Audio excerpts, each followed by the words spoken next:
Maria Carolina Josefa Leopoldina de Habsburgo foi a primeira imperatriz do Brasil na condição de esposa de Dom Pedro I. Essa história oficial não lhe faz justiça. É incompleta, na medida que não destaca o seu papel protagonista e fundamental na construção do processo da independência junto com José Bonifácio de Andrada e Silva. Foi o suporte intelectual, estratégico e moral de um intempestivo príncipe regente, que viu em seus sábios e prudentes conselhos a influência norteadora precisa que traria legitimidade ao primeiro reinado brasileiro. É admirável a influência que esta mulher ofereceu a Dom Pedro I, sendo para ele a esposa necessária, mesmo que ele não a visse deste modo. É na tentativa de resgatar estas memórias de uma mulher nobre que marcou a história com episódios de renúncia e obstinação, que vamos lembrar os fatos que culminaram com a proclamação da independência do Brasil em 7 de setembro de 1822. Como rio caudaloso, a consolidação da pátria do Cruzeiro, não mais sob o jugo colonizador de Portugal, inaugurando os planos superiores da vida, de ser uma nação livre, capaz de exercer seu papel de pujança, de acolhimento e de oferta de valores morais na Sinfonia das Nações, tem na história os fatores causais de muitos afluentes. A Revolução Liberal do Porto, em 1820, detonou no Brasil uma crise entre portugueses e brasileiros. A união de todas as províncias brasileiras sob o poder do rei vacilava. Levantes em várias cidades de norte a sul do país rompiam com a unidade governamental do Brasil. Aderiam um novo governo instalado em Portugal e às Cortes de Lisboa. Um decreto de 7 de abril comunicava a partida da família real e a nomeação de Dom Pedro como príncipe regente. Nos momentos que antecederam o retorno de Dom João VI a Lisboa, ainda na intimidade da família, no Paço de São Cristóvão, o pai diz ao filho decisivas palavras que lhe tirariam no futuro qualquer intranquilidade de consciência em perjurar a figura paterna. Pedro, é sua missão manter intacto o império.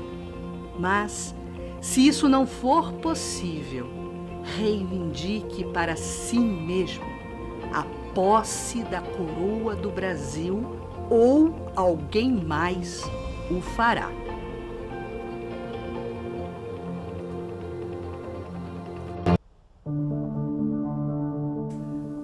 Os esforços de Dom João VI em manter a legitimidade da dinastia dos Bragança em Portugal caem por terra. É tratado com desrespeito no velho mundo e logo à chegada haviam-lhe demonstrado que seu papel é apenas simbólico. O poder caberia exclusivamente às cortes. Junto às notícias das desventuras da família real, vêm sucessivamente novos decretos para o Brasil. Cada província passaria a ter uma junta de governo, um comandante militar português e estaria subordinada diretamente a Lisboa e não ao regente Dom Pedro, numa manobra para desunir o país com a abolição do poder central. Enquanto isso, junto ao povo brasileiro, partidários da independência com monarquia tinham recentes exemplos históricos de desastres políticos, como as colônias espanholas, que se declararam repúblicas e fracionaram-se em pequenos e impotentes estados, dilacerados por guerras civis. O momento era de crise e exigia do jovem casal de monarcas uma atitude de liderança e empatia.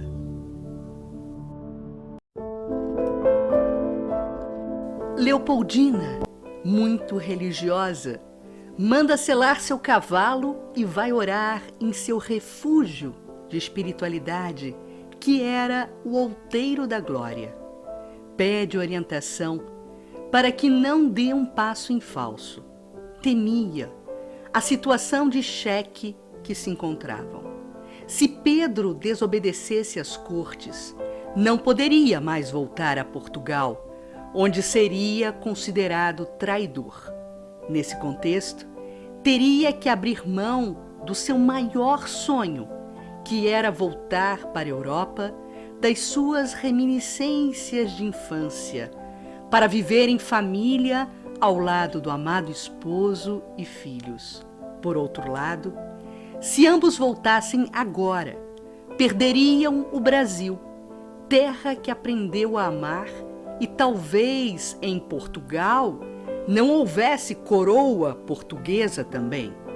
Ao mesmo tempo, se ficassem no Brasil, mas sem o apoio dos brasileiros, acabariam vítimas de alguma revolução. Depois de muito orar, toma sua decisão. Por mais que lhe custasse abrir mão de um retorno à Europa, só havia uma solução: ficar e se aliar aos brasileiros. Depois da igreja, toma o caminho do Catete para subir ao Cosme Velho. Iria buscar conselhos junto ao velho e querido amigo, conde e militar Van Hogendorp, conhecido também como o Eremita do Corcovado. Busca conselho do amigo, que lhe reitera a decisão. Senhora, vossa educação vos preparou para presidir uma corte. O Brasil quer de Vossa Alteza muito mais. Hora de voltar a São Cristóvão e começar a agir. No dia 9 de janeiro de 1822, ao meio-dia, na Sala do Trono, no Paço da Cidade, o Senado da Câmara entregava a Dom Pedro o abaixo-assinado rogando-lhe que continuasse na regência e não os deixasse. Se é para o bem de todos e felicidade geral da nação, diga ao povo que fico. A resposta de Pedro, alicerçado nas vigas de renúncia e fortaleza de Leopoldina, soaria clara e firme. Nesta fase, a sábia conselheira de Dom Pedro já se distanciava das ideias conservadoras da corte de Viena e já adotava um discurso mais liberal a favor da causa brasileira. Foi ela quem colocou neste cenário de suporte moral a Dom Pedro José Bonifácio de Andrada e Silva, seu confidente com qualidades incomuns de bom senso e vigor, e que cunhou com seus esforços o codinome de Patriarca da Independência. Ambos, Leopoldina e Bonifácio, foram para Pedro o grande esteio de suas realizações.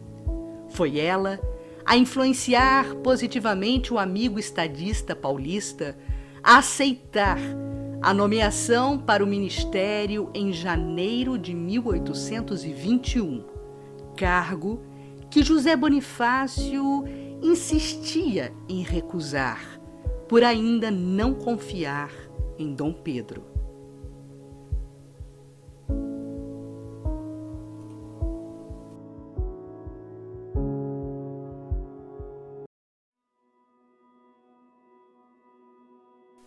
Dois dias depois do renomado Dia do Fico, em 11 de janeiro, as melodias da história fazem soar no clímax da ópera, que o casal de regentes acompanhava no teatro, local onde, segundo o costume, todos os acontecimentos de importância eram celebrados, a atitude resoluta de uma futura imperatriz. O ápice de um comportamento de heroína silenciosa.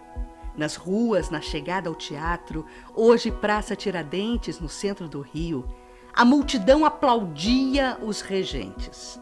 A carruagem tardava a se deslocar ao longo do Largo do Rocio, tamanha turba a ovacioná-los. O povo do lado de fora, o corpo diplomático em peso, os amigos e nobres do paço e oficiais britânicos, símbolo permanente dos pactos de interesses comerciais, ainda advindos do período das grandes navegações, desfilavam alegrias e joias para o episódio de cultura e arte que comemoraria o Fico Redentor. Porém, havia um camarote desocupado. A figura faltosa era o general Avilés, militar português das cortes em missão de controladoria junto a Dom Pedro. A atmosfera vai se tornando tensa à medida que se retiram os poucos oficiais portugueses e entra pelas janelas o ruído das tropas portuguesas em marcha em direção ao teatro. A plateia acompanha atenta os gestos exaltados de Dom Pedro falando com um militar e a reação de surpresa quando Dona Leopoldina é informada sobre a iminência de perigo daquele momento. As tropas do general Avilés haviam se amotinado e controlavam todos os pontos estratégicos da cidade. Estavam pilhando as casas e o príncipe regente seria feito prisioneiro e levado à força para Portugal. Aqui e ali no teatro, começavam a se levantar os espectadores em busca da saída. O pânico parecia ser inevitável. O regente sussurra ao ouvido de Leopoldina e dá a fala ápice, clímax, daquele momento operístico. As cortes não aceitam minha permanência entre vós, mas nada me fará esquecer o juramento que fiz há 2 dias, com a ajuda dos patriotas que queiram juntar-se a mim. Garantirei a segurança da cidade. Voltai a vossos lugares. Vede, minha esposa não se retira. Segui seu exemplo. O pacto do heroísmo estava ali naquele momento selado. Pedro, com a certeza de cooperação irrestrita de Leopoldina e renúncia ao seu próprio bem-estar e segurança, já que entrava no 7º mês de gravidez do infante João Carlos.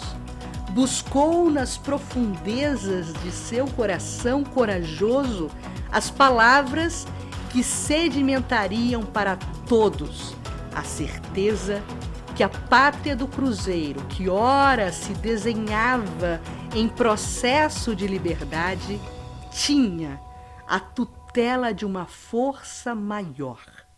Brasileiros, não devemos temer ameaças. A ópera não chegou ao fim. Vamos ouvi-la com atenção. Depois, nos retiremos em ordem para nossas casas. Meu marido cuidará de defender-nos. O povo estava agitado. As ruas ecoavam rebelião. A situação era temerária para a monarquia. Leopoldina, emocionalmente exaurida, dá à luz a mais um herdeiro. O menino, desde o primeiro dia, sofre de convulsões. O infante João Carlos nasce sob a maldição que pesa sobre os Bragança. Conta a lenda que a maldição teria se iniciado por Dom João IV de Portugal, quando ele agrediu um frade franciscano após ter sido interpelado com um pedido de esmolas. O frade, em resposta, rogou uma praga ao rei, dizendo que jamais um primogênito varão dos Bragança viveria o bastante para chegar ao trono. De fato, a partir de então, quase todos os primogênitos varões daquela dinastia morreram antes de reinar. O casal Pedro e Leopoldina também experienciariam esta amargura de perderem mais tarde, após nascido, em meses, o jovem bebê João Carlos. Mas antes da tragédia, mal saída do resguardo, Leopoldina ocupa a regência, substituindo o marido que foi para Minas Gerais, onde havia sinais de rebeldia. Uma visita de Dom Pedro certamente apaziguaria os ânimos. Em agosto de 1822, chegava a vez dos paulistas se agitarem. Outra vez, a regência cabia a Dona Leopoldina, sob o caudaloso e conturbado momento que pedia, seguindo a vontade das forças lusitanas, a prisão de José Bonifácio e o cumprimento da decisão tomada na Assembleia em Lisboa pela volta imediata de Dom Pedro para ser deserdado, de forma que seu irmão Miguel fosse declarado herdeiro do trono. Nesse ínterim, lhe chega também o aviso que os portugueses haviam tomado a Bahia. Diante da gravidade dos fatos, no dia 2 de setembro de 1822, Leopoldina convoca o conselho. A opinião é unânime. Impossível flexibilizar mais um dia sequer. É redigida uma resposta às cortes, que deve ser sancionada pelo príncipe antes de ser enviada, declarando separados os reinos. Um mensageiro é chamado e diz Leopoldina ao emissário: arrebente quantos cavalos forem necessários, mas faça chegar às mãos de Dom Pedro, no menor tempo possível, o despacho das cortes, junto com a resposta sugerida pelos conselheiros brasileiros, para que ele a devolva assinada. Leopoldina manda junto uma carta que submete à aprovação de Andrada.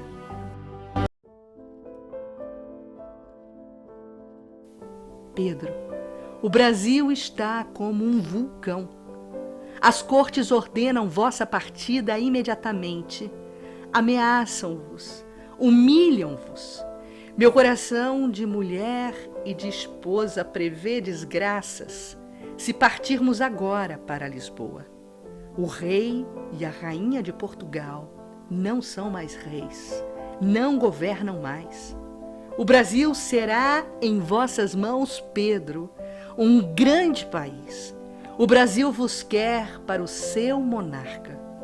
Com o vosso apoio, ou sem o vosso apoio, ele fará sua separação. O pomo está maduro. Colhei-o já, senão apodrece. Andrada leu e aprovou a carta, maestralmente escrita por uma princesa de 22 anos. A considerou à altura de um diplomata experiente.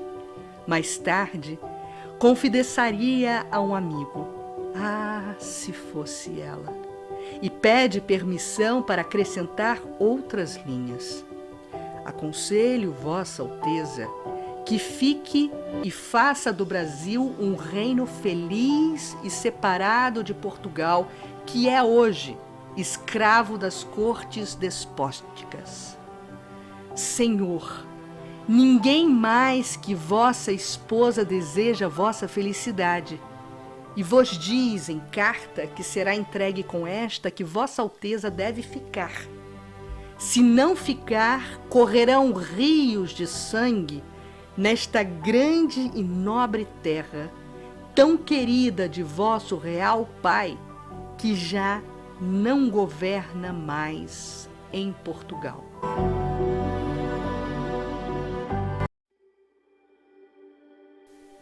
O emissário encontrou Pedro depois de galopar durante 5 dias, vencendo o mais rápido que podia os 500 quilômetros da jornada.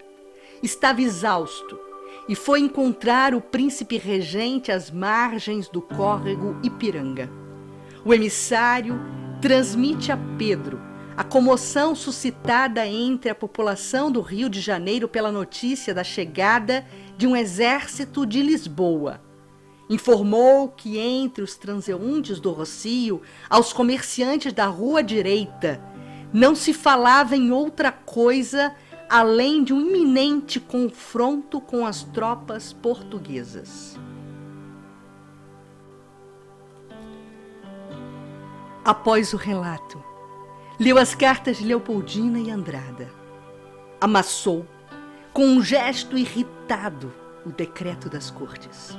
E ficou um tempo em silêncio, pensativo. Lembrou as palavras de seu pai quando se despedira dele.